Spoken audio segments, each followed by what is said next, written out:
this team, what were your impressions of the team that you were joining? Well, I thought it had great leadership in coaching. When you look at Kevin McHale, what he's accomplished as a player and as a coach in this league, he's one of the best. And he understands what it takes to play and compete at a high level. As far as the roster goes, when you have two studs in James Harden and Dwight Howard, you have a realistic shot at winning a championship. Now, our core group of guys, they're young.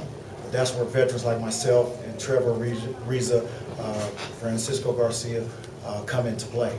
Jason used to really hurt this team wearing that uniform up north. So what's it like down here wearing that uniform now? Well, it's very good, and it's fulfilling to know that they have a great fan base. That's what I remember about this arena the most, is that when you came in and you're a visiting team, it was tough. They made it a hostile environment, and it was just ultimate joy to go out there and compete against them. The other thing is I'm a shooter.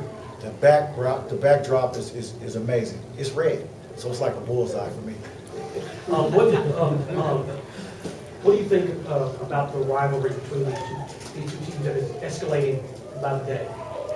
The Dallas and Houston. Oh, right. I mean, it's a tremendous rivalry. But and again, when you talk about Dallas and Houston and San Antonio, those three are always grouped together. Always tough to compete against the three, but now when you're just in it, and I'm going against Dallas now 4 times a year, once in preseason.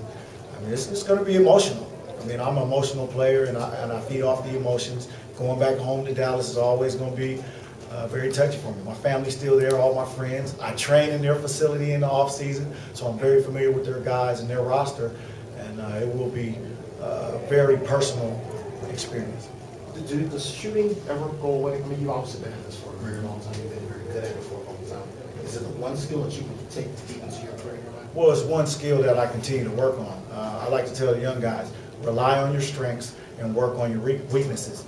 And for me, shooting has become my strength. And my weakness, I got plenty of them. So I'm going to do what I do, and that's provide leadership, come in off the bench and provide instant scoring, and high percentage shooting. I think that's what my asset is for this team. You talked about leadership. Is that the biggest thing you hope to bring to this team?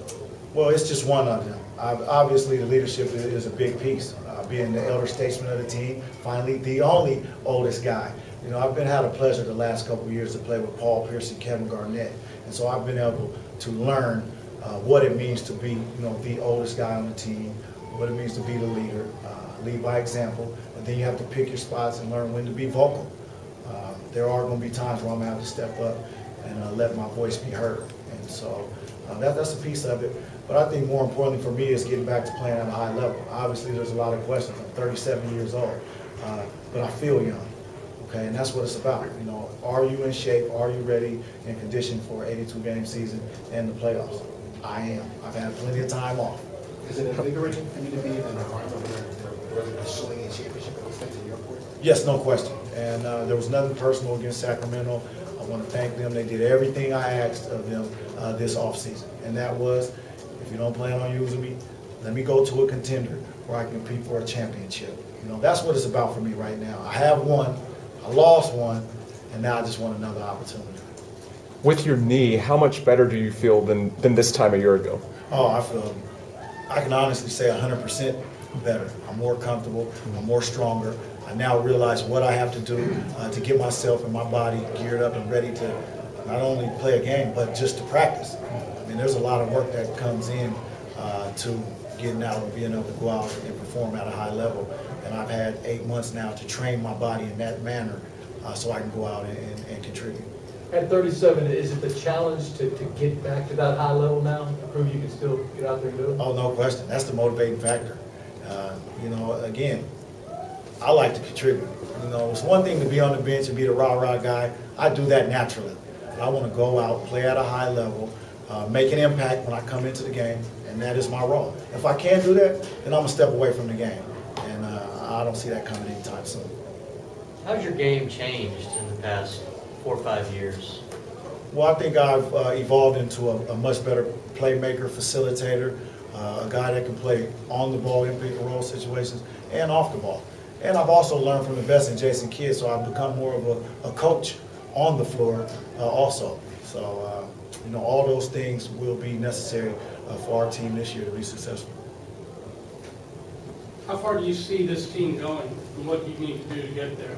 Well, I see us going all the way. I mean, if you look at the Western Conference as a whole, you know, everyone has gotten better. People look at our team and they're trying to figure us out. You know, what is their identity going to be? And that's what training camp's about. You know, I just think we have the talent, and it's all about us going out every day, working hard, competing against each other, and creating that championship environment. We continue to do that, and I think we'll put ourselves in a position at the end of the year to do something very special here.